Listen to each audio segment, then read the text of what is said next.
पदपङ्कजमञ्जरान्ते अध्यैव विशतु न शिराजहंसा प्राणप्रयाण समये कभवाद वित्तये कंठावरोधेन विदो स्मरणं कुतस्ते कंठा अवरोधेन विदो स्मरणं कुतस्ते। बोलो राधे। भूल गए क्या ये देखने? बोलो राधे राधे। कल हम और भगवान की कथा को यहाँ प्रारंभ किए थे, थोड़ा सा एक भूमिका बनाने के लिए। और कल भगवान का मात्र केवल नाम स्मरण हम और आप यहाँ किए। भगवान का सबसे पहले कथा में और महात्मा की कथा आती है। महात्मा का अर्थ क्या होता है, मतलब क्या होता है? महात्मा यानी किसी व्यक्ति विशेष के बारे में उसकी महत्वता को जानना। अब भागवत कथा हमारे यहाँ पहले कभी हुई नहीं, उसके विषय में हम कभी जानकारी नहीं लिए। ये क्यों है, ये क्या है, इसको सुनने से क्या होता है, इसको क्यों सुना जाता है, ये कब सुनने को मिलती है।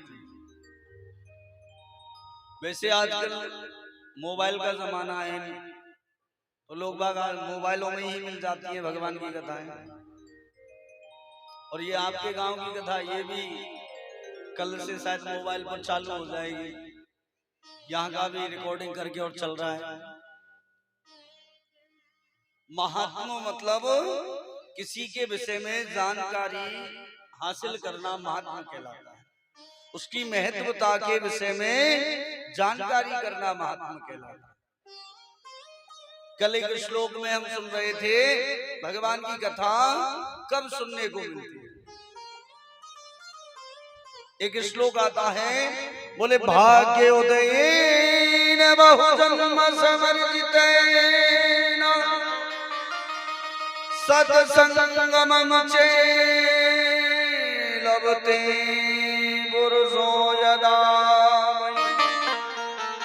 अज्ञान हेतु कृत मोहमदान्धकारनाशं विदाहि तदो दयते विवेका। भगवान की कथा सुनने को कब मिलती है? जब हमारे भाग्य का उदय हो, मन में विचार आने लगा बोले महाराज हमको कथा सुनने को मिली, हमारा भाग्य उदय हो गया। बोले नाना एक जन्म का भाग्य उदय होने से नहीं मिलती, तो बोले बहुजन्म समर्जितेन, बहुत से जन्मों के भाग्य जब एक साथ उदय होते हैं तब भगवान की कथा सुनने मिलती है। बहुजन्म समर्जितेन सत्संगमं च लभते पुरुषो यदा, तब जाकर के भगवान की कथा और भगवान का सत्संग प्राप्त होता है।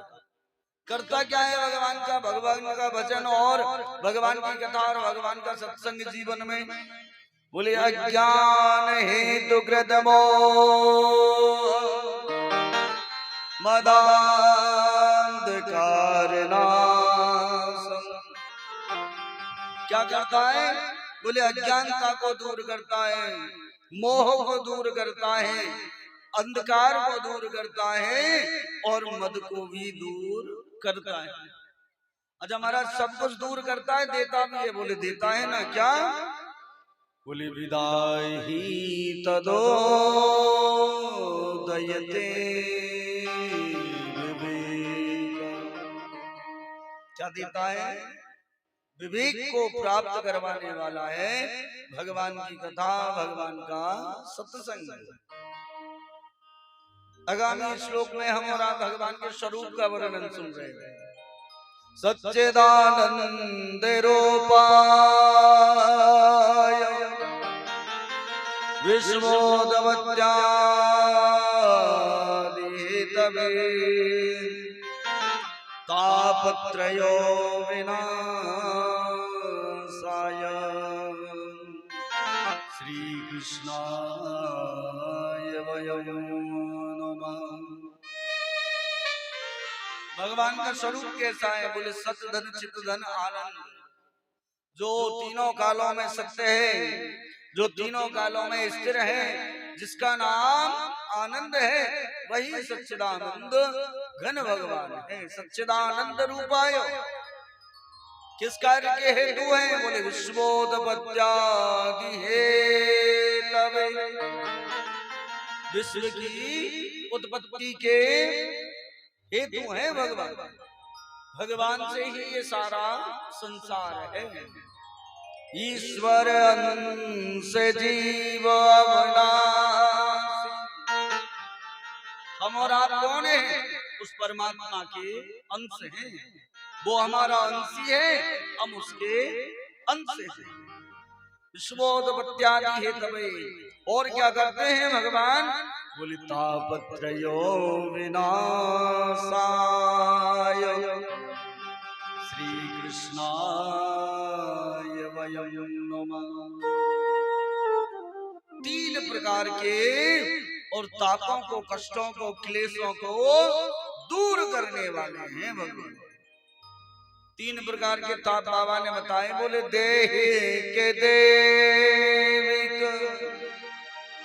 भौतिक ताप, राम राज काहू नहीं व्यापन।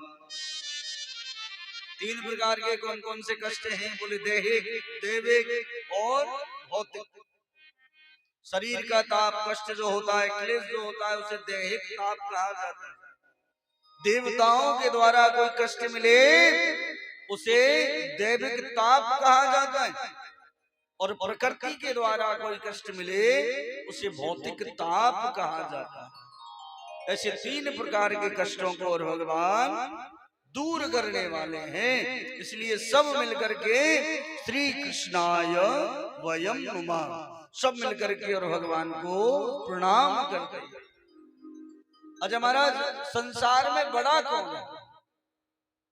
आजकल बड़ा बनने की बड़ी होड़ लगी रहती है। हम बड़े की हम बड़े की हम बड़े। दुनिया वाले सब कोई बड़ा बनना चाहता है। तो यहाँ कहा, बोले धन वृद्धा वाले वृद्धा, आयु वृद्धांस तथैव च, ते सर्वे ज्ञान वृद्धा किंकरा शिष्य किंकरा। क्या महाराज जो धनवान होता है वो बड़ा है? बोले नाना, धनवान बड़ा नहीं है। तो बोले जो बलवान होता है वो बड़ा होता होगा? बोले नहीं नहीं, बलवान भी बड़ा नहीं है।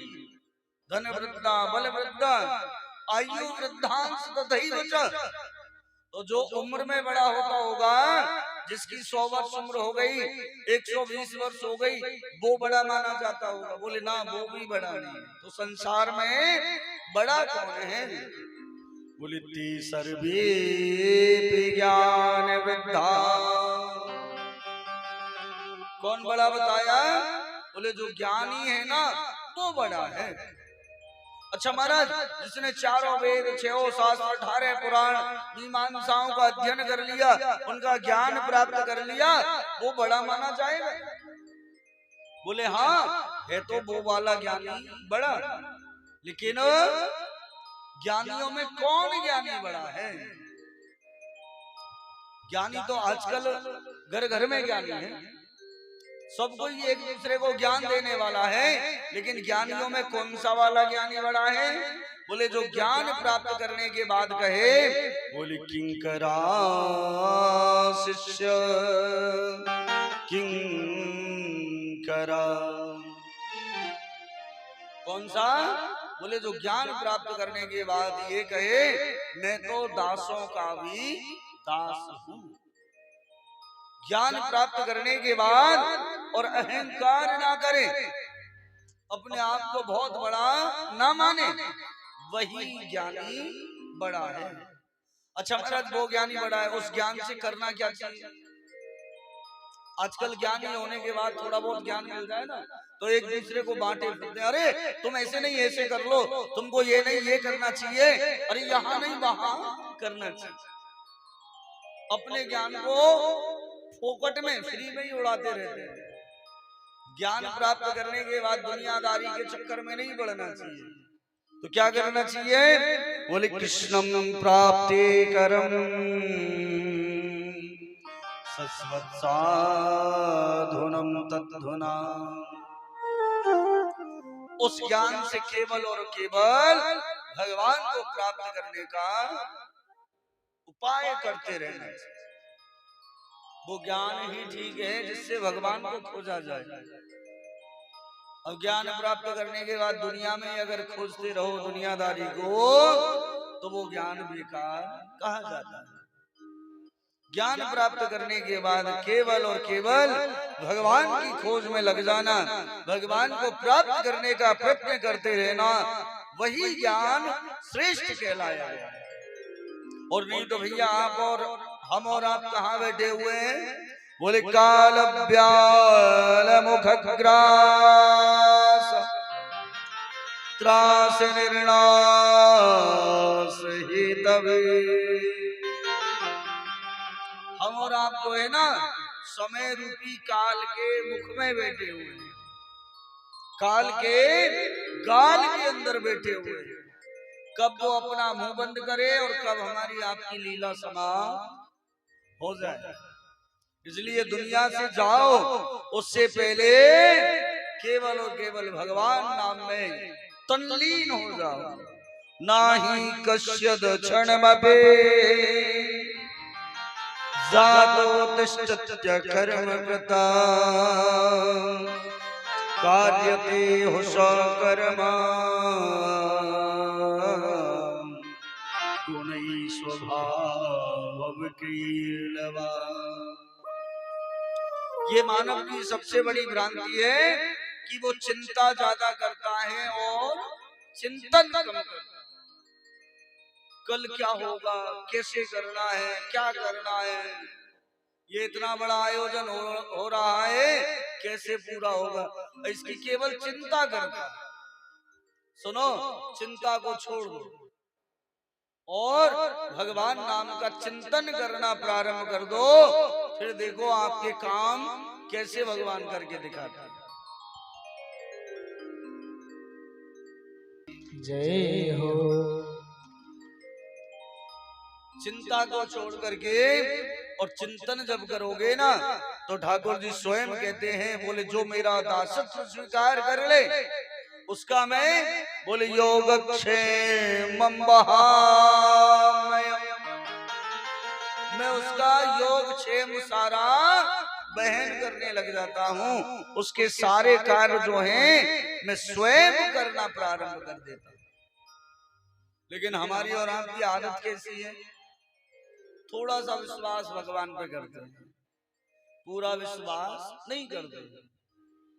और भगवान के दरबार में भगवान के ऊपर तो विश्वास करोगे ना तभी काम चलेगा, और नहीं तो भगवान भी भैया जैसे हम और आप उन्हें कम विश्वास करते हैं ना उनके ऊपर, वो भी हमारे ऊपर कम विश्वास करते हैं।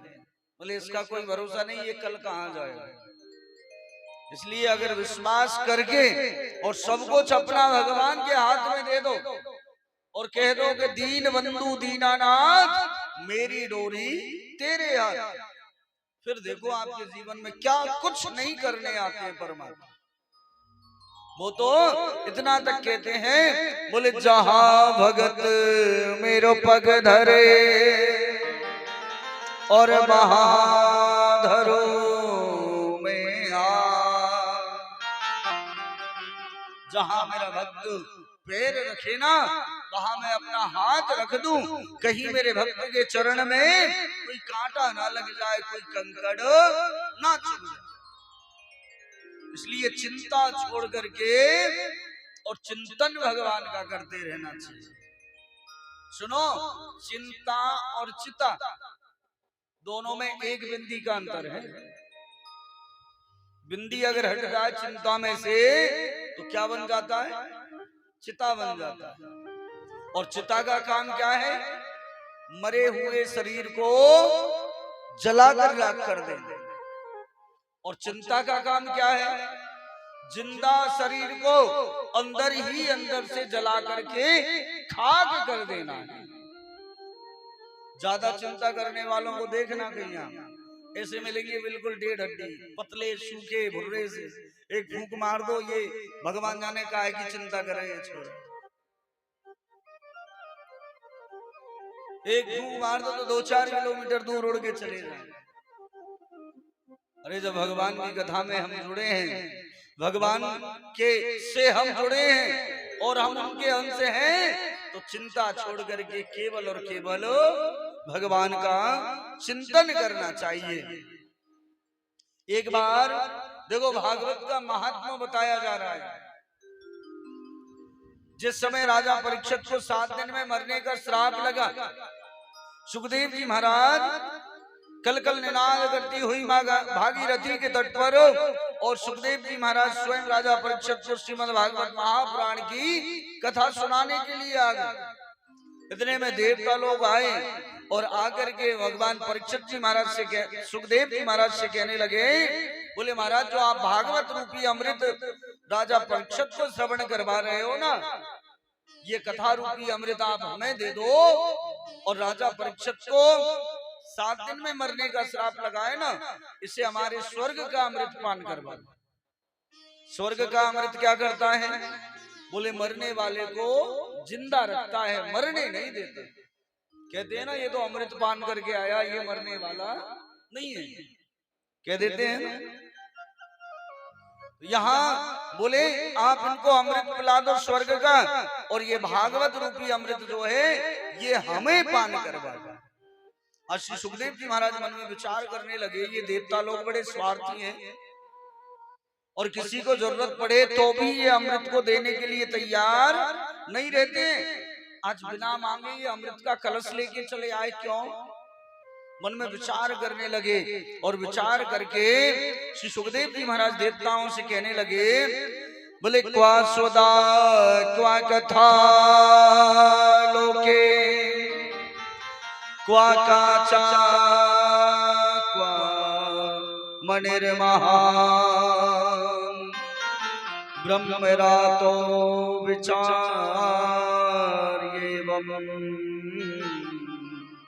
तदा देवान् जिहास्य। श्री सुखदेव जी महाराज और देवताओं से कहने लगे, अरे देवताओं, आपका जो भागवत रूपी जो आपका ये अमृत है ना, क्वा क्वाचा क्वा मणिर्महान, ये आपका जो अमृत है ये कांच के टुकड़े के समान है, और मेरा जो भागवत रूपी अमृत है ना ये एक मणि के समान है। अरे आप बदला करने आए तो कुछ बराबर की वस्तु तो लेके आते। आपका कांच और मेरा मणि, और कांच का टुकड़ा देके कहते हो बोले इसके बदले हमें मणि दे दो, कोई नहीं देंगे। बोले कुछ सोच विचार करके तो आप आते। इतना कहकर श्री सुखदेव जी महाराज ने और देवताओं की मजाक हंसी उड़ाई है। श्री सुखदेव जी महाराज देवताओं से कहने लगे, बोले आपका जो अमृत है ना ये क्या करता है? बोले स्वर्ग में स्थान दिलवा देता है, मरने नहीं देता है। बोले स्वर्ग में जीव कब तक रहता है? बोले जब तक उसके पुण्य उसके जीवन में होते हैं तब तक वो रहता है। बोले उसके बाद? बोले उसके बाद तो वही। बोले क्या? बोले पुनरपि जननम पुनरपि मरणा पुनरपि जननी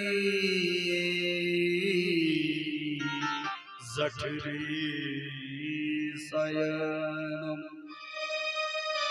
बोले उसके बाद तो पुनरपि जननम, फिर जन्म लेना पड़ता है, फिर मरना पड़ता है, और जन्म लेने के लिए माँ के गर्भ के अंदर उस जठर अग्नि में 9 महीने तक वास करना पड़ता है। बोले ऐसा अमृत आपका कोई काम का नहीं है। अव्यक्तांश विज्ञाय नाददौ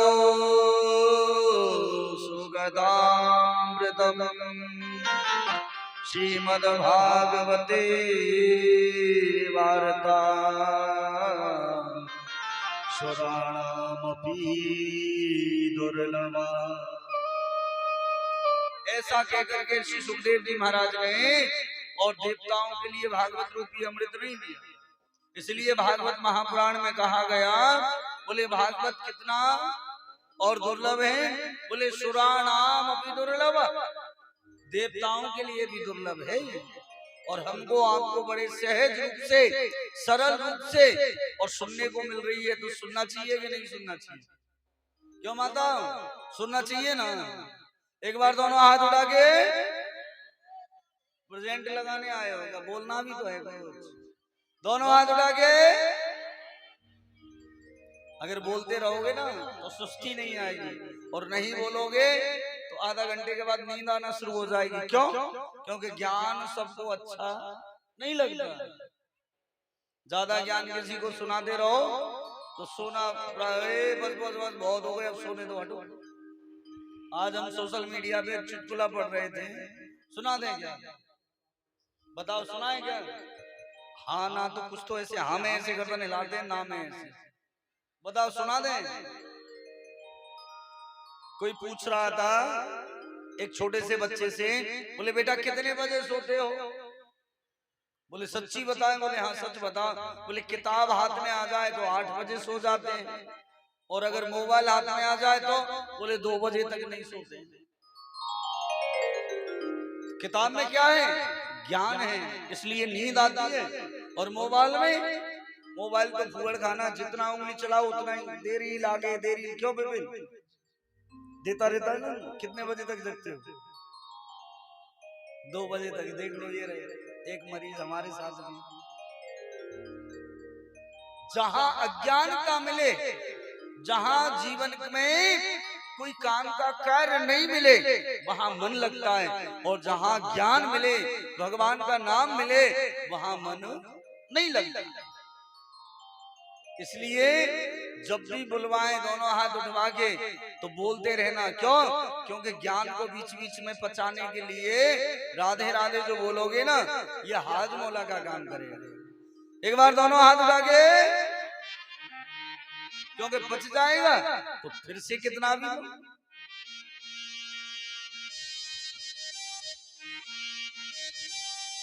मैं तो हवा हूँ किस तरह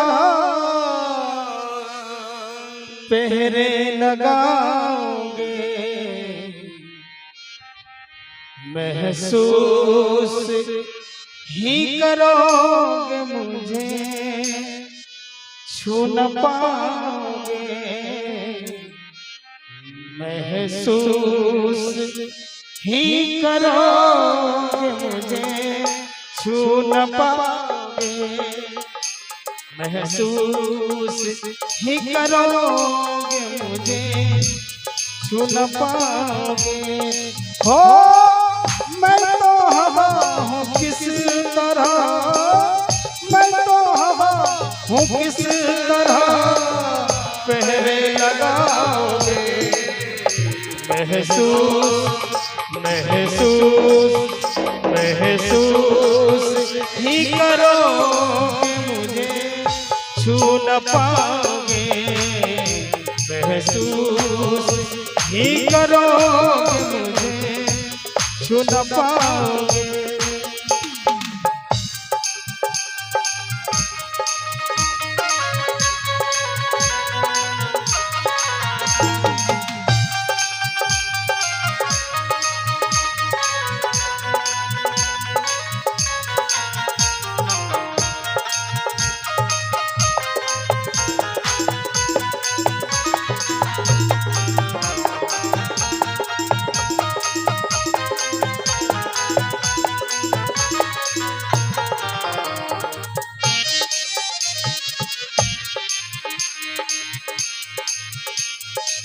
हम ना रहेंगे एक दिन ऐसा भी आएगा हो।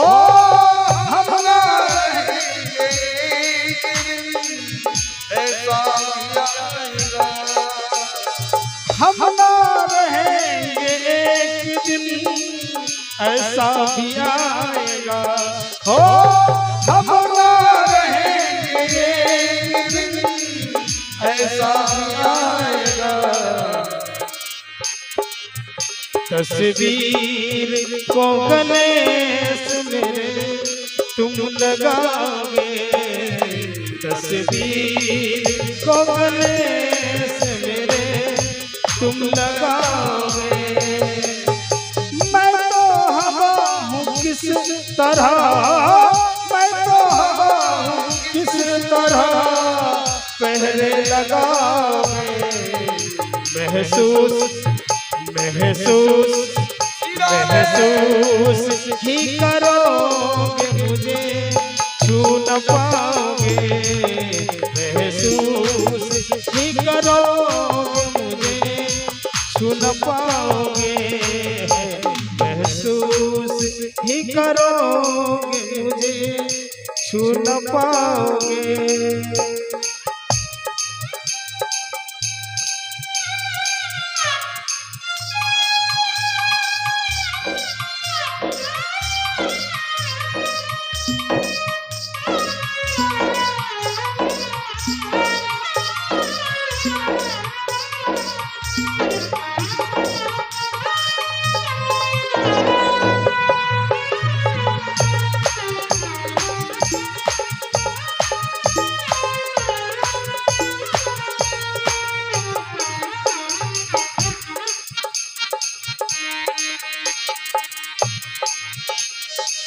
कागज की इस लिबाज को बदन से उतार दो।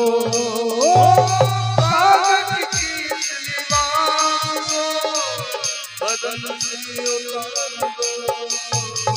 कागज की इस लिबाज को बदन से उतार दो हो।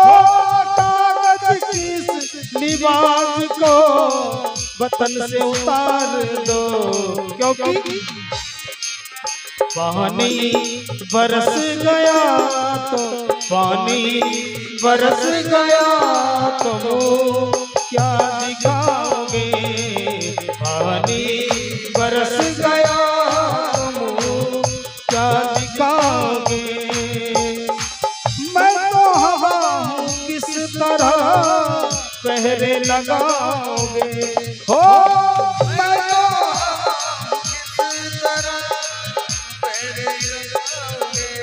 हो। मैं तो हवा हूँ किस तरह पहरे लगाओगे हो। मैं तो हवा हूँ किस तरह पहरे लगाओगे। महसूस महसूस महसूस ही करोगे मुझे छू न पाओगे। महसूस ही करोगे मुझे छू न पाओगे।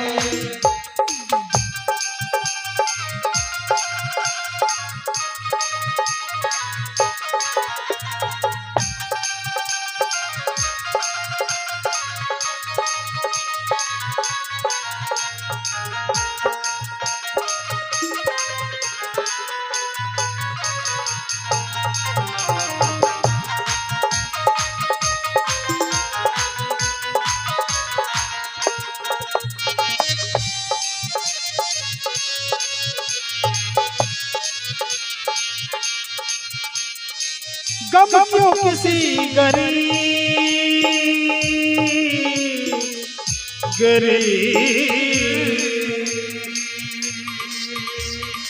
गम क्यों किसी गरीब का हंसते हो देख कर हो।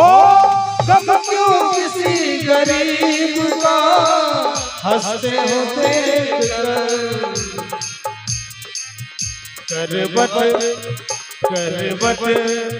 करबट जो वक्त लेगा सब भूल जाओगे।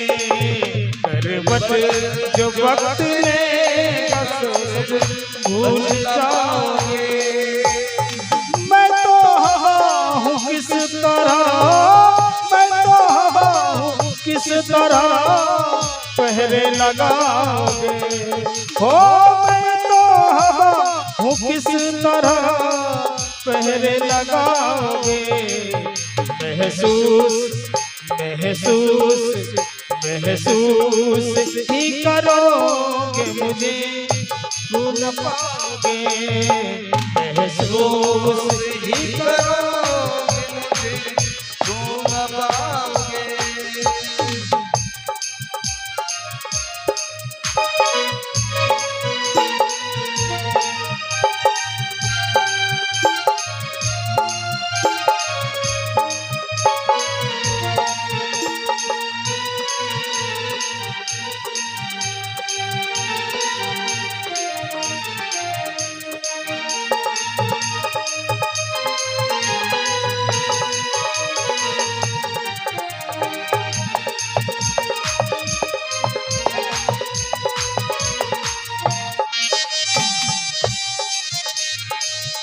दोस्त मेरी याद तुम्हें आएगी बहुत। हो दोस्त मेरी याद तुम्हें आएगी बहुत। कब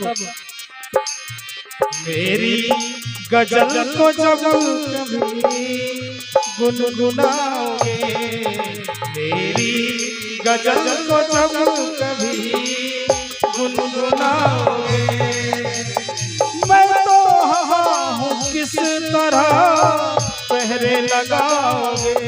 हो मैं तो हवा हूँ किस तरह पहरे लगाओगे। महसूस महसूस महसूस ही करोगे मुझे छू न पाओगे। महसूस ही करोगे मुझे छू न पाओगे। दोस्त मेरी याद तुम्हें आएगी बहुत।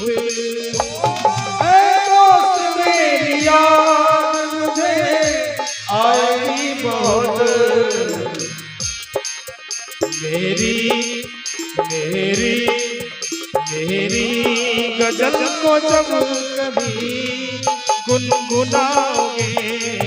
मेरी गजल को जब कभी गुनगुनाओगे। मेरी गजल को जब कभी गुनगुनाओगे। मेरी गजल को जब कभी गुनगुनाओगे। मेरी गजल को जब कभी गुनगुनाओगे। मैं तो हवा हूँ किस तरह पहरे लगाओगे। महसूस महसूस ही करोगे मुझे छू न पाओगे। मैं तो हवा हूँ किस तरह पहरे लगाओगे। भगवान कैसे हैं? हवा रूपी है। लोग बाग कहते हैं दिखाई नहीं देते, अरे वो महसूस करने की चीज। उनको छूना ना हम रैदास, ना हम कबीरदास, ना भक्त प्रहलाद, ना ध्रुव, उनके जैसी अगर भक्ति हमारे जीवन में आए ना तो उन्हें छूने का सौभाग्य प्राप्त हो सकता है। लेकिन हमारी भक्ति तो कभी यहाँ तो कभी वहां तो कभी इधर तो कभी उधर। वही हाल यहाँ देवताओं का, बोले हमें भागवत रूपी अमृत पिला दो और ये स्वर्ग का अमृत राजा परीक्षित को पिला दो। मना कर दिया सुखदेव जी ने, ना ना आपका अमृत और भागवत के सामने फीका है, बेकार है। देवता लोग चिंता में पड़ गए और पहुंच गए स्वर्ग में और जाकर के एक तराजू लगा दिया। उस तराजू के एक पलड़ा के ऊपर 4 वेद, 6 शास्त्र, 18 पुराण, मीमांसाओं को रख दिया और एक पलड़ा के ऊपर अकेला श्रीमद् भागवत महापुराण रखा। और जैसे ही उठाया उस तराजू को तो 4 वेद, 6 शास्त्रों का जो पलड़ा था वो ऊपर उठ गया और भागवत का जो पलड़ा था वो जमीन पर टिका रह गया।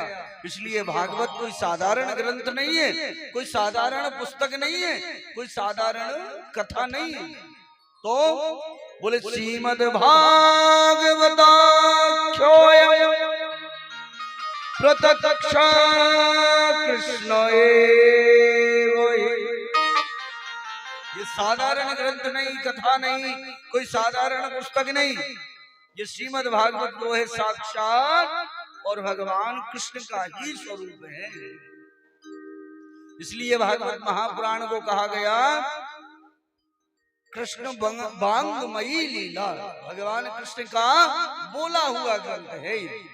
और जिस समय भगवान कृष्ण गोलोक धाम को गए, इस धरा धाम को छोड़ करके उनके शरीर से एक दिव्य तेज निकला और वो भागवत ग्रंथ में आकर के समाहित हो गए। भैया मानो तो भागवत ही भगवान कृष्ण हैं और नहीं मानो तो वृंदावन में जाके भी कुछ मिलने वाला नहीं है। तो कोई साधारण ग्रंथ नहीं है। देवानाम अपि दुर्लभा, देवताओं के लिए भी भागवत कथा दुर्लभ है। अच्छा, भागवत कथा के लिए कुछ नियम होते हैं।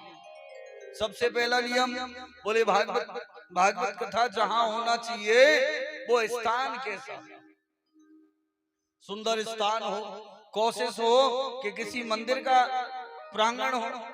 अगर मंदिर का प्रांगण नहीं है तो सुंदर सा स्थान हो जहां गंदगी ना हो, शुद्धता।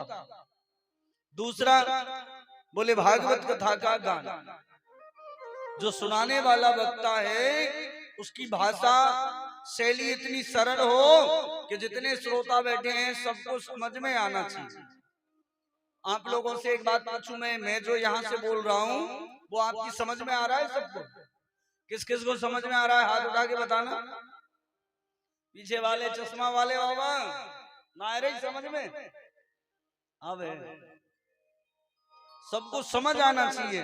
और तीसरा कहा भागवत कथा का ज्ञान, यहाँ सुनने के बाद में जो आपको ज्ञान मिले उसमें से अगर ज्यादा नहीं तो थोड़ा सा भी अपने जीवन में उतारना है।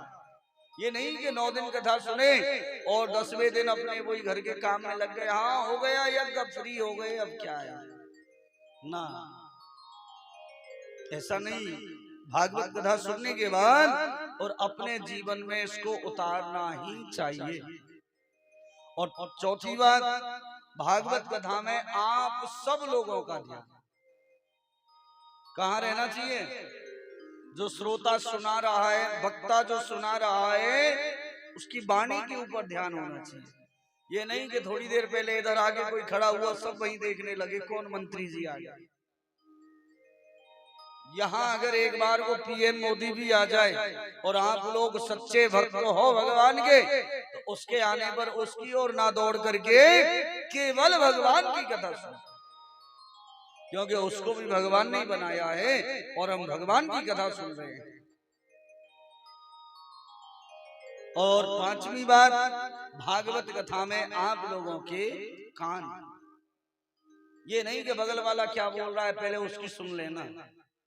जो सुनाने वाला वक्ता है, व्यास है, उसकी बातों पर विशेष गौर करके और ध्यान से सुनोगे तब इसका ज्ञान आपके हृदय में जाएगा।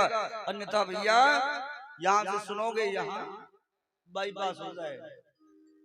और सुनकर के अगर इसे हृदयंगम कर लोगे, जाने हमारे जाने के बाद में आप लोग कहोगे कि ना हमारे जीवन में बहुत सी बातें आज काम आ रही हैं भागवत, क्योंकि भगवान की जो कथा है ना भागवत, देखो 2 कथा विशेष हैं, पहली भागवत कथा और दूसरी राम कथा।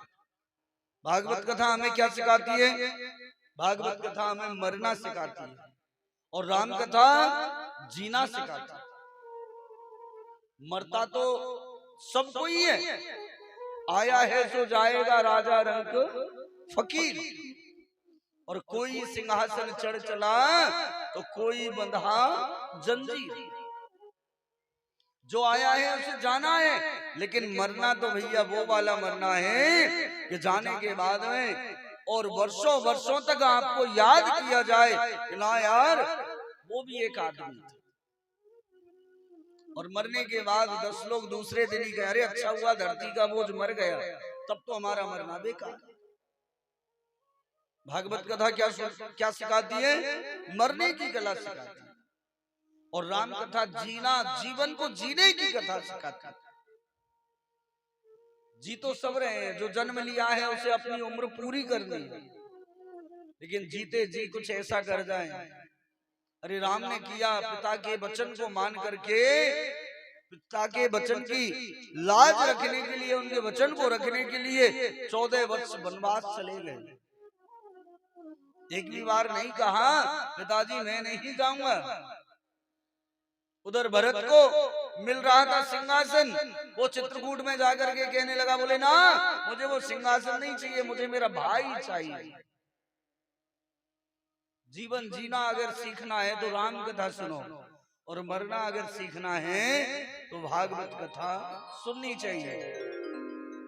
कोई साधारण ग्रंथ नहीं है भागवत, स्वयं भगवान कृष्ण हैं। तो आपके कान कहाँ रहने चाहिए भागवत कथा सुनाए तो? हमारे यहाँ। हमारे यहाँ का मतलब ये नहीं कि वहां से उखाड़ के हमें ले जाओ लो रख लो ना, हमारे पास में हमारी सुनो के। बगल वाला चाहे कितना भी इंपॉर्टेंट बात कहे उसको नहीं सुनना। आगे कथा में आता है कि एक बार नारद जी महाराज दौड़ते हुए और उत्तराखंड की ओर चले गए। बद्रीनाथ धाम में दौड़ते हुए जा रहे हैं, तो इतने में श्री सनत कुमार जी ने उनको देखा। मुख के ऊपर चिंता की लकीरें हैं, पसीना आ रहा है और मन में ऐसा लगता है कि कोई कष्ट ने घेरे हुए। दौड़ते हुए नारद को और श्री सनत कुमार जी ने रोक लिया और रोक करके कहने लगे, बोले कथम ब्रह्मांदीन चिंता तुरो भवान त्वरितं गम्यते कुत्र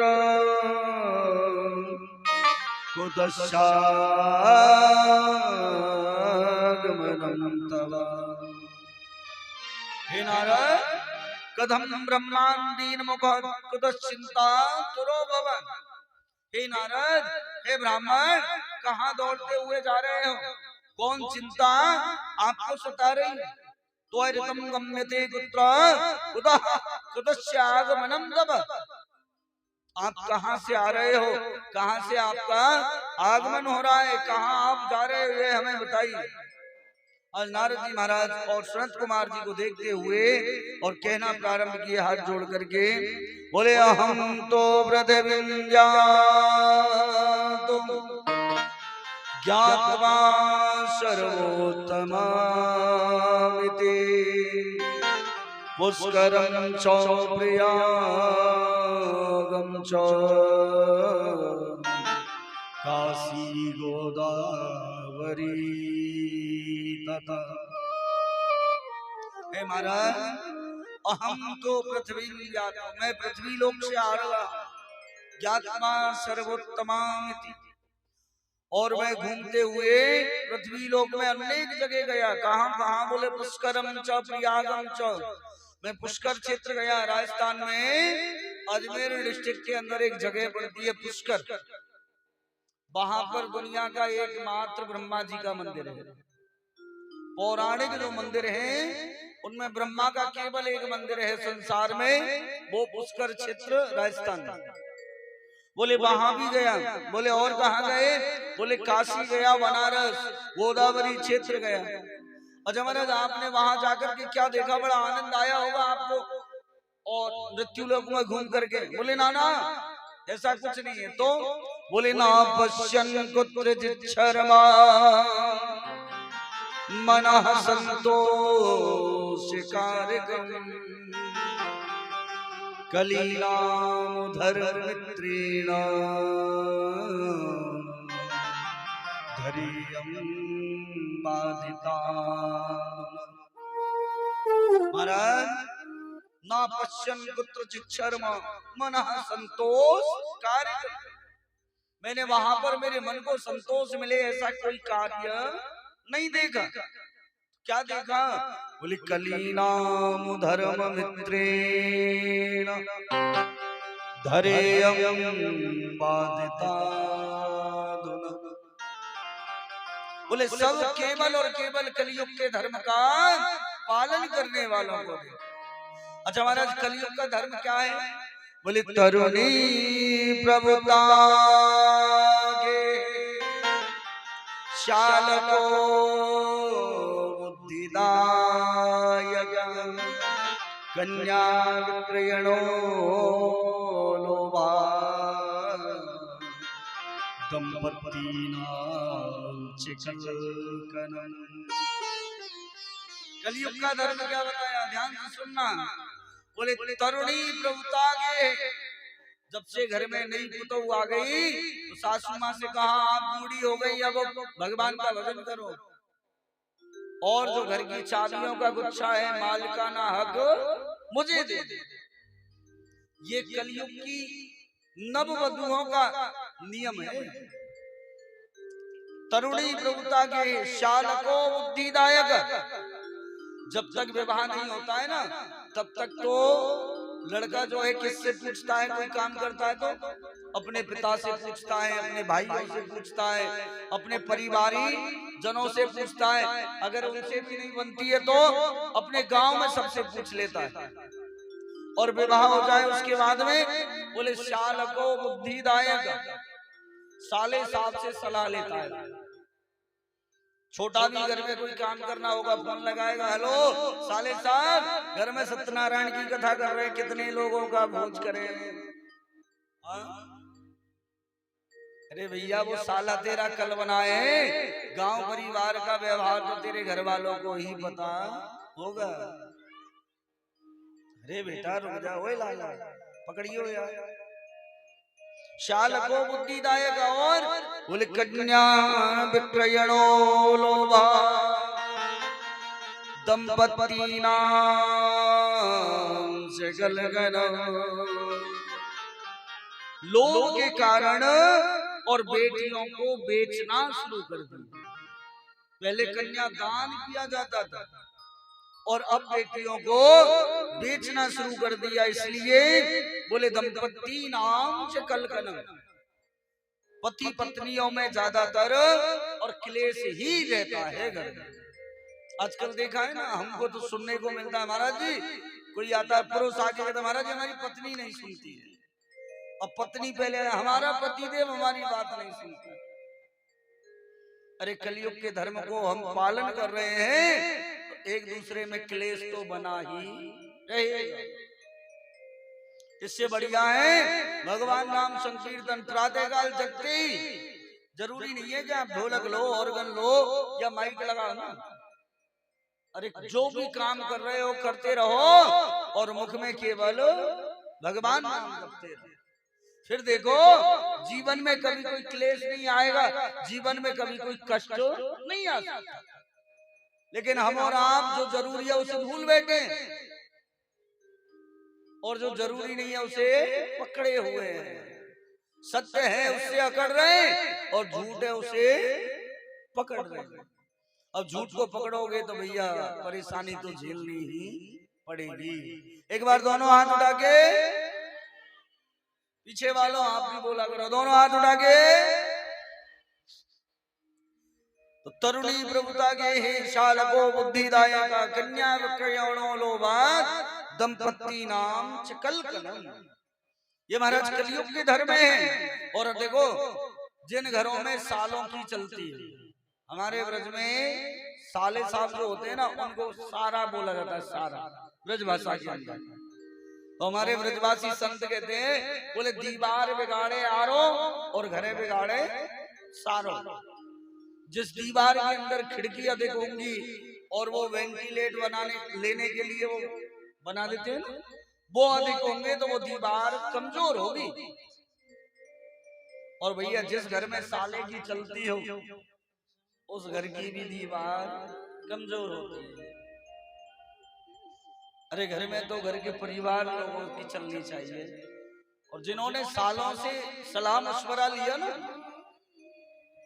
आज से नहीं पहले से ही देखते चले आओ। द्वापर में मामा शकुनी नाश करवा दिया पूरे कौरव कुल का। त्रेता में मामा मारीच रावण का समूल नष्ट होने का कारण बन गया मामा मारीच। ना वो सोने का मृग बन के आता, ना रावण सीता का हरण करता और ना ही रावण का नाश होता। इसलिए मामाओं से बचो। यहाँ कोई मामा जी तो नहीं बैठे, बुरा नहीं मानना अगर बैठे हो तो। यहाँ के मामा सब अच्छे हैं, बुरे नहीं है। दोनों हाथ उठा के बोले महाराज इसीलिए मैं दौड़ता हुआ उत्तराखंड में जा रहा हूं। और मैं निकल करके गया ब्रज क्षेत्र के अंदर। वहां मैंने क्या देखा? बोले एक आश्चर्य कर देने वाला दृश्य देखा। क्या दृश्य? बोले वहां एक जवान स्त्री बैठी हुई है, उसकी गोद में और दो वृद्ध पुरुष लेटे हुए। उसके चारों तरफ कई स्त्रियां खड़ी हैं, उसे सतावना दे रही है। अरे चिंता ना कर, सब ठीक होगा। उसे संतावना बना रही है। मैं वहां से निकल करके जाने लगा तो मुझे बड़ा आश्चर्य हुआ। एक बार तो मन किया जाकर के देखना चाहिए क्या हो रहा है, लेकिन दोबारा मन कहने लगा अरे बोले माता बहनों का काम है, एक संत को इनके बीच में नहीं जाना। मैं वहां से बगल में होकर के निकलने लगा तो मुझे पीछे से आवाज लगाई वो मैया ने, अरे भो साधु हे महात्मा जरा रुको तो, मेरी चिंता का नाश करते हुए जाओ। मैं दौड़ करके वहां गया। अरे भैया आप कौन हो? और आपकी गोद में ये दो वृद्ध पुरुष लेटे हुए हैं, ये दोनों कौन है? वो कहने लगी, बोले महाराज मेरा नाम है भक्ति। मेरा द्रविड़ देश में जन्म हुआ, कर्नाटक में मैं गति को वृद्धि को प्राप्त हुई और महाराष्ट्र गुजरात में जीर्णताम गता। जैसे ही मैं गुजरात में आई तो मैं जीर्णता वृद्ध हो गई और राजस्थान पार करते हुए मैं ब्रज क्षेत्र में आई तो ये दोनों मेरे पुत्र हैं ज्ञान और वैराग्य। ये यहाँ आकर के बुढ़े हो गए और मैं जवानी को प्राप्त हो गई। मन में आश्चर्य हो गया, हे भगवान बेटा हो गए 100 वर्ष के और माँ भी 18 वर्ष की। क्यों? कभी आप वृंदावन जाओगे, कोई गया यहाँ से वृंदावन? कौन कौन गए हाथ उठा के बताओ। वृंदावन आप गई हो? वृंदावन बहुत सुंदर। और एक माता इधर भी, और भी कोई गया है? जाना चाहिए, क्योंकि हमारे कन्हैया से अगर प्रेम है ना तो वृंदावन जरूर जाओ। वृंदावन जो है ना ज्ञान की नगरी नहीं है, वैराग्य की नगरी नहीं है। ज्ञान जो है वो प्रेमियों की नगरी है, वो भक्तों की नगरी है। अगर आप लोग गए हो तो वहां आपने एक ही चीज देखा होगा, सबके मुंह से एक ही शब्द निकलता रहता है, राधे राधे राधे राधे राधे राधे। अरे और तो और वो रिक्शा चलाने वाले होते हैं ना, तो सवारियों को ढोते हैं, वो भी अपने रिक्शा में हॉर्न नहीं लगाते, घंटी नहीं लगाते हैं।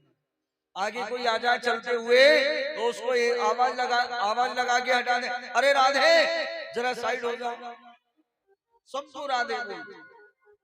और जहाँ भगवान नाम की अधिकता होती है ना वहाँ भक्ति का बोलबाला होता है, ज्ञान वैराग्य का बुढ़ापा।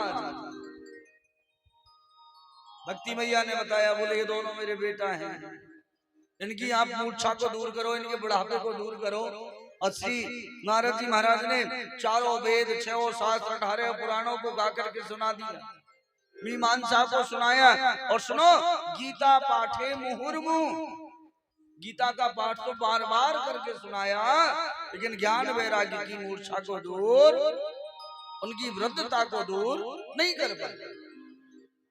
और सनत कुमार जी से कह रहे हैं, बोले महाराज मैं उनके ज्ञान वैराग्य के लिए ये पाठ वगैरह सुना ही रहा था कि इतने में आकाशवाणी हुई और आकाशवाणी कहने लगी, बोले नारद कोई सत्कर्म करो जिससे इनकी ज्ञान वैराग्य की जो वृद्धता है, जो मूर्छा है, वो दूर हो जाए।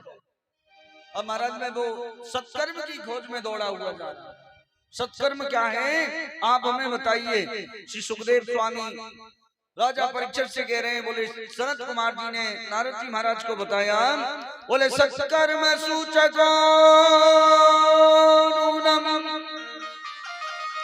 ज्ञान यज्ञ स्मृतोदय श्रीमद् भागवतालाप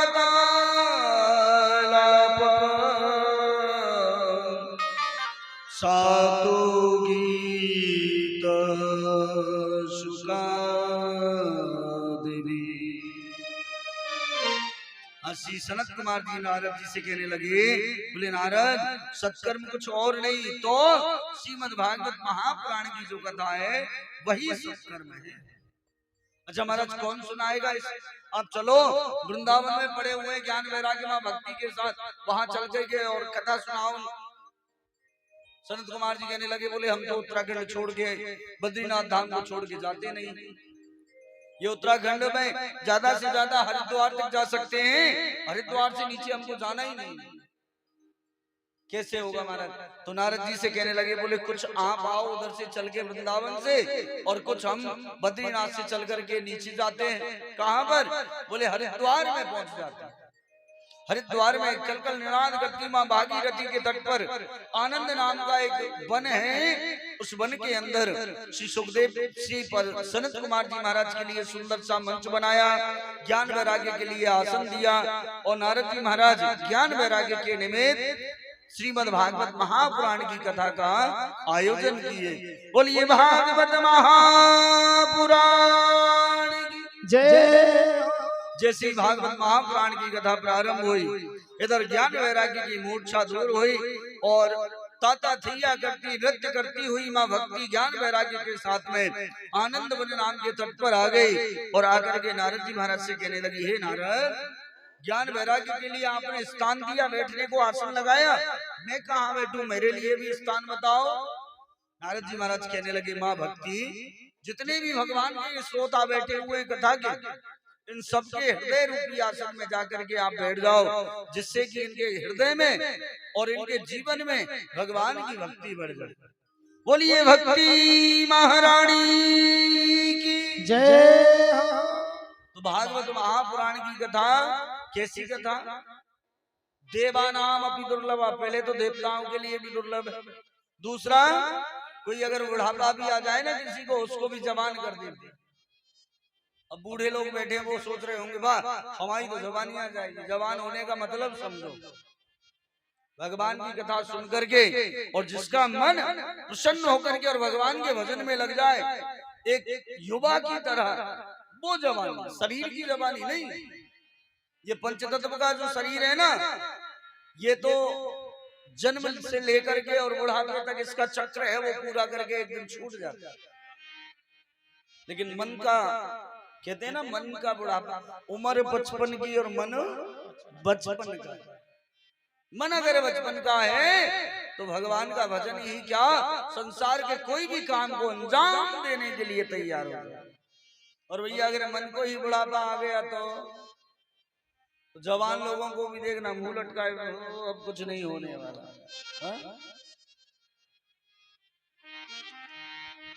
कान दिए हरि भजन सुनन को, कान दिए हरि भजन सुनन को, मुख करे गुणगान खिलौना माटी का। तूने अजब रचा भगवान खिलौना माटी का, तूने अजब रचा भगवान खिलौना माटी का। अजब रचा भगवान माटी का जी, माटी का, माटी का, माटी का। अजब रचा भगवान खिलौना माटी का। तूने अजब रचा भगवान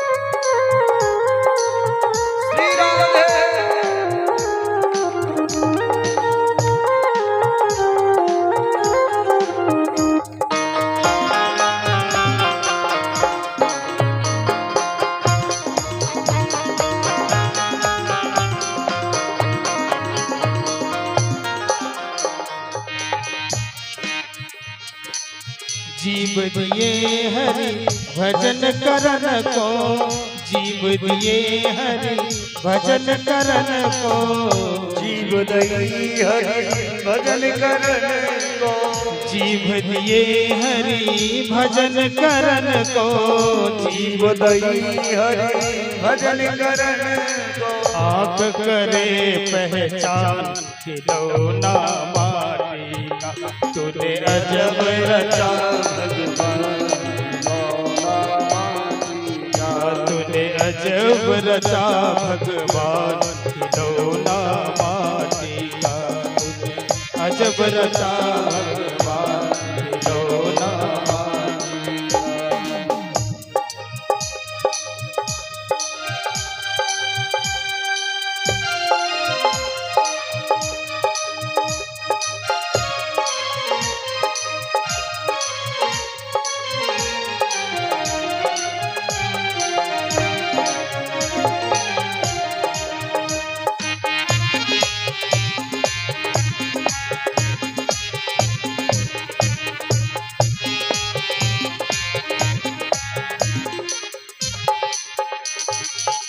शीश दिए गुरु चरण छुअन को, शीश दिए गुरु चरण छुअन को, दिए गुरु चरण झुकन को, शीश दिए गुरु चरण छुअन को, शीश दिए गुरु चरण झुकन को। हाथ दिए करदान खिलौना माटी का, हाजी हाथ दिए करदान खिलौना माटी का, कुछ हाथ दिए करदान खिलौना माटी का, हाथ दिए करदान खिलौना माटी का।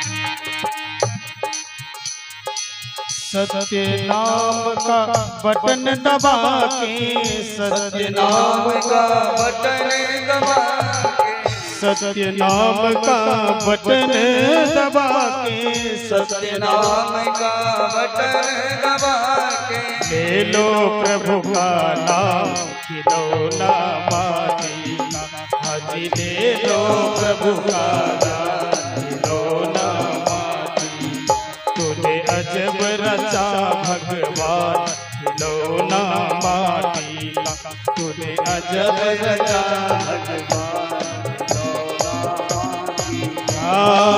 माटी का जी माटी का, माटी का जी माटी का, तूने अजब तूने अजब तूने अजब रचा भगवान खिलौना माटी का, तूने अजब रचा भगवान खिलौना माटी का, तूने अजब रचा भगवान खिलौना माटी का, तूने अजब रचा भगवान खिलौना माटी का। तूने अजब रचा भगवान खिलौना माटी का। ये मिट्टी का खिलौना एक दिन मिट्टी में ही मिल जाना है। इसलिए जो शरीर में अंग दिए हैं ना, जिस अंग का जो कार्य विशेष है, हाथों का काम दान देना, नेत्रों का काम भगवान के दर्शन करना, कानों का काम भगवान की कथा भगवान का भजन सुनना, चरणों का पैरों का काम भगवान के तीर्थों में विचरण करना, और ये मुख और जिह्वा का काम क्या है? खाना नहीं है। आजकल जीव के चक्कर में बढ़िया बढ़िया स्वाद, ये मिल जाए वो मिल जाए, ये खा ले वो खा ले, जिब्या कहते तब ना। पेशेंट किसका है? बोले शुगर का, रसगुल्ला खाने का बड़ा मन करता है। ये जीव स्वाद लेने के लिए नहीं दी है, ये जीव जो दी है ना, ये भगवान का भजन करने के लिए। लेकिन ये संसार का विचित्र कर्म देखते हुए, संसार का विचित्र ये व्यवहार देखते हुए, बड़े बड़े संत जो कह के गए वो ऐसे नहीं कह गए, तूने अजब रचा भगवान खिलौना। ये अजीब है, ये जो करना है वो नहीं करता, जो नहीं करना है वही करता है। और फिर बाद में माथा पकड़े भगवान। अब जो अंग जिस कार्य के लिए दिया गया है वही हमको आपको उसको उस काम में लेना चाहिए। या श्रीमद् भागवत महापुराण की कथा सुनने के लिए ज्ञान वैराग्य आ गए, माँ भक्ति आ गई। इधर सनत कुमार जी और भगवान की कथा सुना रहे हैं। नारद जी महाराज हाथ जोड़ करके खड़े हो गए और कहने लगे, बोले महाराज ये तो सतयुग है, यहाँ पर भगवान की कथा आपने सुनाई तो ज्ञान वैराग्य की मूर्छा दूर हो गई, लेकिन आगे आने वाला है कलयुग, और कलयुग का जो मानव है वो बड़ा क्रूर होगा, हमेशा पाप कर्म करने वाला होगा। क्या उसका भी भागवत की कथा से कल्याण हो जाएगा? नारद जी महाराज कहते हैं, बोले ये मानवा पाप कृतस्तु सर्वदा सदा दुराचार रता विमार्गं क्रोधादग्नि दग्धस्य कुंडलिकामना सप्ताह यज्ञेन कलौ पुनन्ति ते। महाराज कलयुग का जो मानव है सदा पाप कर्म करेगा, पाप प्रतस्तु सर्वदा सदा दुराचारता विमार्ग का, हमेशा बुरा आचरण करेगा, विमार्ग का गलत रास्ते पर चलेगा। क्रोधादग्नि दग्धस्य कुटिलकामना, गुस्सा तो उसके नाक पे ही रखा रहेगा, बात बात में क्रोध करेगा, कुटिल होगा, कामी होगा। क्या ऐसे मानव का, ऐसे पापी का और सप्ताह यज्ञेन कलौ पुनन्ति ते, क्या भगवान की कथा, भागवत कथा कल्याण करेगी? तो श्री सनत कुमार जी नारद जी महाराज से कहने लगे, बोले राजन एक बार तुंगभद्रा तटे पूर्वम भूतमुत्तमम् यत्र वर्णा स्वधर्मेण सत्य सत्य कर्म तत्परा। तुंगभद्रा नदी के तट पर एक गांव था, जिस गांव का नाम था उत्तम नगर। वहां पर एक पंडित जी रहते थे जिनका नाम था आत्मदेव ब्राह्मण। ये देखो आवाज नहीं करो, इधर बैठे बच्चा, ए बेटा बातें नहीं करो, बात करनी है तो घर चले जाओ। उन ब्राह्मण देवता का काम था गांव परिवार में सब जगह जाना, पांडित कर्म करना और अपने जीवन का लालन पालन करना। उनकी पत्नी है, उसका नाम है धुंधली देवी। देखो धुंधली, धुंधली का मतलब जिसकी बुद्धि धुंधली हो वही धुंधली। उनकी पत्नी है, दोनों का जीवन बड़ा आनंद से चल रहा था, लेकिन उनके घर में एक कमी थी। क्या कमी थी? उनके यहाँ कोई संतान नहीं थी। घर से बाहर, और जब कभी वो पंडितानी धुंधली देवी जाए तो गांव की स्त्रियां कंठ की तंज कसा करती थी उसके ऊपर। अरे देखो आज ये निपुत्री का मुख देख लिया, दिन भर भोजन मिलेगा या ना मिलेगा, आज पूरा दिन हमारा खराब जाएगा, ये निपुत्री का मुंह देख लिया। लौट करके एक दिन आई और कहने लगी अपने पतिदेव से, बोले क्या महाराज हमारा जीवन और ऐसे ही रहेगा? सुनो, उनकी जो धुंधली है ना, उसको तो बेटा बेटी था ही नहीं, लेकिन घर में कोई गैया भी अगर पालते थे ना तो उसके यहाँ भी कोई बछड़ा बछड़ी नहीं होता था। अरे और तो और घर के आंगन में कोई तुलसी का पौधा लगा दे वो भी नहीं हरा रहता था, वो भी सूख जाता था। रोते हुए अपने पतिदेव से कहने लगी, ब्राह्मण देवता से रहा नहीं गया, वन की ओर निकल गए और वन में जाकर के एक वृक्ष के नीचे बैठे हैं और नेत्रों से अश्रुधारा बह रही है, रुदन कर रहे हैं बैठे बैठे। क्यों? घर में कोई बेटा बेटी नहीं है, कोई संतान नहीं है। वहां से एक संत निकल करके जा रहे थे। संत ने देखा ब्राह्मण देवता है, माथे पर तिलक लगा हुआ है, शीश के ऊपर शिखा रखे हुए हैं, वक्षस्थल के ऊपर यज्ञोपवीत पड़ा हुआ है। दौड़ करके आ गए, हे ब्राह्मण आप इतने क्यों परेशान हो? आपकी क्या परेशानी है? कथम रोदसी विप्रम तुम कहते चिंतावलीयसी वद त्वं सत्वरं मह्यं स्वस्य दुःख कारणम्। हे ब्राह्मण आप अपने दुख का कारण मुझे बताइए, इतने उदास क्यों बैठे हो? आज ब्राह्मण देवता हाथ जोड़ करके कहने लगे, महाराज मेरे घर में कोई संतान नहीं है, कोई बेटा बेटी नहीं है। आप महात्मा हो, आप मुझे आशीर्वाद दीजिए कि मेरे घर कोई बेटा हो जाए, कोई बेटी, कोई संत, कोई संतान उत्पन्न हो जाए। महात्मा मन में विचार करने लगे, हे भगवान हम तो समझ के आए कि भगवान को प्राप्त करने के लिए रोता होगा, तो यहाँ तो उल्टा ये तो दुनिया में फंसने के लिए रो रहा है। समझाने लगे संत, अरे भगवान को ही मान लो, जो मानना है, बेटा बनाओ, चाहे पिता बनाओ, चाहे माता बनाओ, चाहे मित्र बनाओ। अरे भगवान स्वयं कहते हैं, तो ये मोए नाते अनेक मानिए स्वभाव, तेरे मेरे अनेक रिश्ते हैं, जो तुझे अच्छा लगे वो मुझे बना ले, दुनिया में ना भटक। आज ब्राह्मण देवता के ऊपर वो ज्ञान काम नहीं किया। मुंचा ज्ञानम प्रजारूपम वलिष्ठा कर्मणो गति विवेकम तु समासाध्या त्यज संसार वासनम। ब्राह्मण देवता से कह रहे हैं, संसार की वासना को तज करके, त्याग करके और भगवान की शरण में आ जाओ। और सुनो, जो मानना है, अपनी जो ममता है, उस ममता को भगवान के चरणों में लगाओ। जो आपका मोह है वो भगवान के प्रति लगाओ, वो भगवान के अंदर लगाओ। अरे निन्या ममता विष्णु ममता प्रेम संगता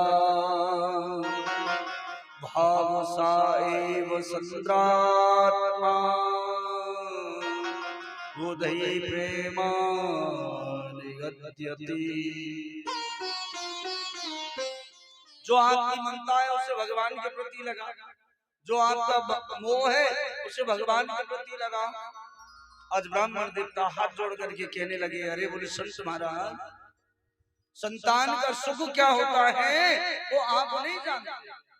छोटा सा बालक घर के आंगन में और तोतली भाषा में जब पिताजी और पिताजी कह करके चिल्ला करके आवाज लगाता है तो इन कानों को कितना आनंद मिलता है, वो आप क्या समझोगे। अरे आपने अपना घर द्वार छोड़ दिया, अपना सारा परिवार, बोले भैया आप अपना काम करते रहो, हम आगे बढ़े। और संत जी आगे जाने लगे तो ब्राह्मण देवता ने क्या किया, एक बड़े से पत्थर पे अपना सर पटकना शुरू कर दिया और पीछे से आवाज लगा रहे, ओ महात्मा जा तो रहे हो, ध्यान से सुनते हुए जाओ। बोले क्या? बोले अभी इस पत्थर के ऊपर सर पटक के मर जाऊंगा और ब्रह्म हत्या लग जाएगी आप। और संत भगवान मन में सोचने लगे, हे भगवान न लेना न देना, और ये ब्रह्म हत्या ऐसी लग रही। लेकिन देखो संत का हृदय जो होता है ना, बड़ा दयालु होते हैं संत हृदय नवनीत समान। संत का हृदय कैसा कोमल होता है, मक्खन के समान को। संत ने आकर के और एक फल निकाला और निकाल करके महात्मा को दे, ब्राह्मण को दे दिया। बोले ये लो, इसको ले जाओ, अपनी पत्नी को खिलाओगे ना, उनके यहाँ एक सुपुत्र का जन्म हो। प्रसन्न होकर के और ब्राह्मण देवता घर आए, अपनी पत्नी को वो फल दिया, बोले इसे खा लो, आपके यहाँ बेटा होगा। अब पत्नी ने हाथ में फल तो ले लिया, मन में विचार करने लगी इसे खाऊं या नहीं खाऊं। देखो नाम है धुंधली, यथा नाम तथा गुण। जैसा नाम होता है ना वैसे गुण भी होते हैं।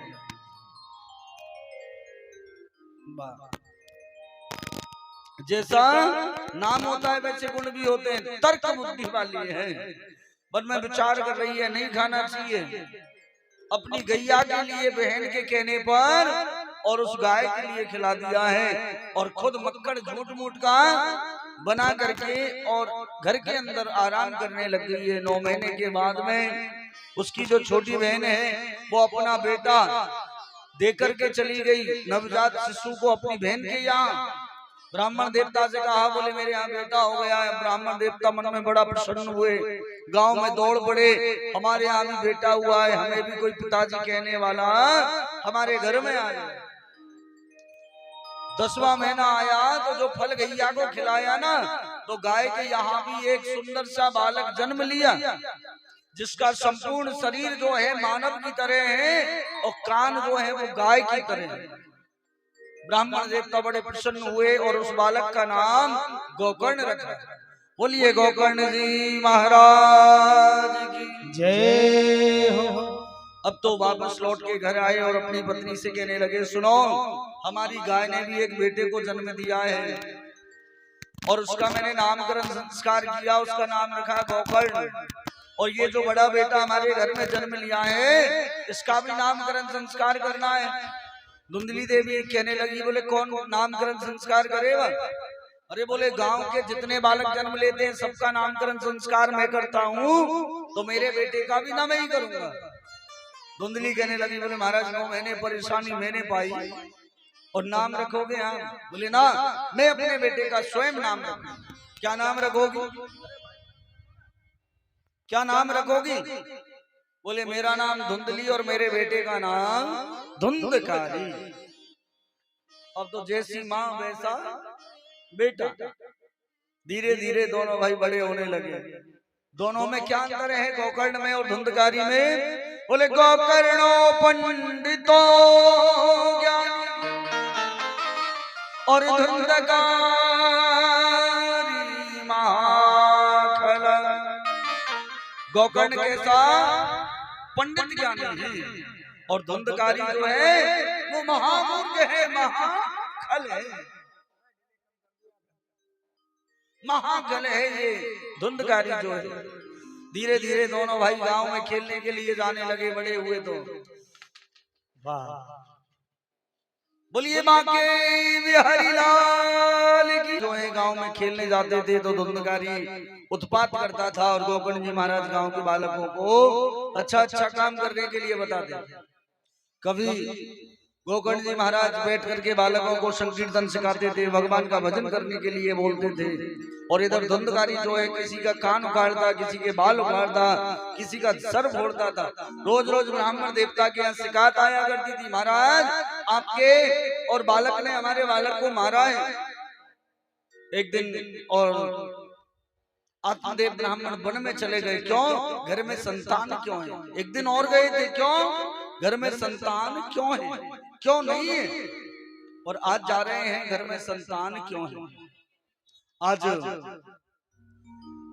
आत्मदेव ब्राह्मण वन में चले गए, इधर गोकर्ण जी महाराज और वन में जाकर के पिताजी को ज्ञान देकर के और भगवान के तीर्थों में भ्रमण के लिए निकल गए। घर में धुंधली और उसका बेटा धुंधकारी बचा है।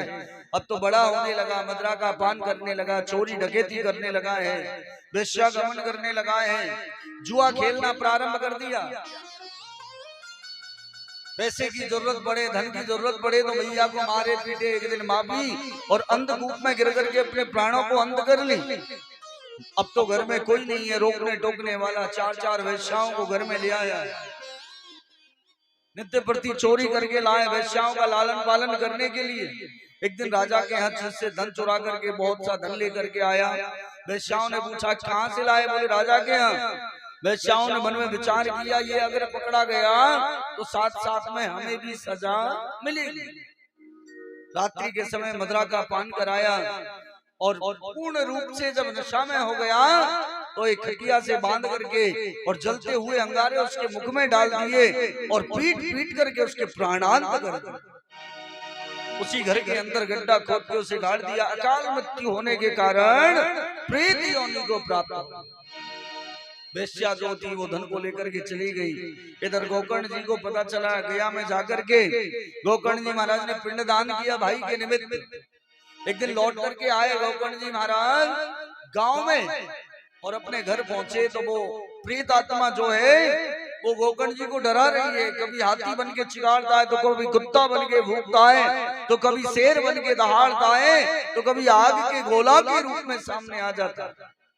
गोकर्ण जी महाराज ने अपने कमंडल से जल निकाला, अभिमंत्रित किया, उस प्रेत आत्मा की ओर फेंका तो उसके अंदर बोलने की शक्ति आ गई और वो बोल पड़ी, अहम भ्राता त्वदीयोऽस्मि धुंधकारी स्वकीयेनेव दोषेण ब्रह्म तत्वं नासितं मया। ए भैया, मैं आपका बड़ा भाई धुंधकारी हूँ। मैं अपने कर्मों के कारण और अपने पद से भ्रष्ट हो गया, अपने ब्राह्मणत्व को खत्म कर लिया कर्मों के द्वारा, प्रेत योनि को प्राप्त हो गया। आप मेरी मुक्ति का कोई उपाय कीजिए। आज मन में विचार करने लगे, सूर्य भगवान की उपासना की और सूर्य भगवान ने धुंधकारी की मुक्ति का उपाय श्रीमद् भागवत महापुराण की कथा गोकर्ण जी महाराज को बताई। गोकर्ण जी महाराज ने धुंधकारी के निमित्त और श्रीमद् भागवत महापुराण की कथा का आयोजन किया। 7 दिन बाद एक दिव्य रूप देहधारी एक मास के अंदर से प्रकट हो गया धुंधकारी और भगवान के पार्षद विमान लेकर के आए धुंधकारी को लेने के लिए। आज गोकर्ण जी महाराज ने भगवान के पार्षदों को रोक लिया, बोले आप कौन हो और ये किसको ले जा रहे हो? बोले ये धुंधकारी है और हम भगवान के पार्षद हैं। इसने भगवान की कथा सुनी है, भागवत कथा, इसलिए इसकी मुक्ति हो गई।